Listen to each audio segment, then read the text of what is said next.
कसे बसले होते माहित आहे का? सरके नाही बसले, उलटे बसले. का? सगळे भक्तगण मागे असतील तर मग माझे भक्त मला दिसले पाहिजेत ना.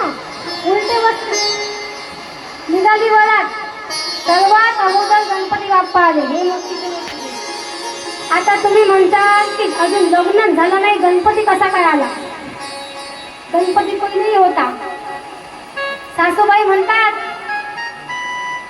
हे आहेत का महादेव? नाही नाही, हे तर त्यांचे सेवक आहेत. त्यांना असं वाटलं सेवक इतके चांगले, महादेव कसे असतील. नंतर ते गेले. चंद्र आले, सूर्य आले, यमदेव आले. सासूबाई म्हणतात, हे आहेत का महादेव? हे आहेत का जावई बापू? नाही नाही, हे जावई बापू नाहीत, हे पण त्यांचे सेवक आहेत. बाई, सेवक जर एवढे चांगले तर जावई बापू किती चांगले असतील. सूर्य भगवान आले. हे आहेत का जावई बापू? नाही नाही. बाई, त्यांच्या घरी जर दिवे लावायला एवढे चांगले आहेत तर माझा जावई किती चांगला असेल. नंतर विष्णू परमात्मा आले.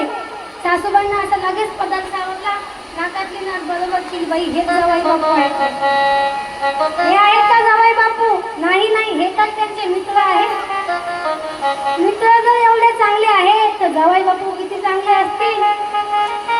आणि जेव्हा भगवान परमात्मा भोलेनाथ जेव्हा आले ना, सासूबाईने ते रूप पाहिलं. अंगाला भस्म, गळ्यात साप, कानात विंचू, पाहता बरोबर बेशुद्ध. हे जावई, माझी मुलगी यांना कतई देणार नाही. मी लग्नच होऊ देत नाही. देत नाही म्हणे मुलगी. अरे असं रूप माझी मुलगीच घेऊन पळून जाईल. तेव्हा विष्णू परमात्मा म्हणाले, आई साहेब, तुम्ही टेन्शन घेऊ नका. मी त्यांना एवढा सुंदर सजवतो की तुम्ही पाहतच राहाल. विष्णू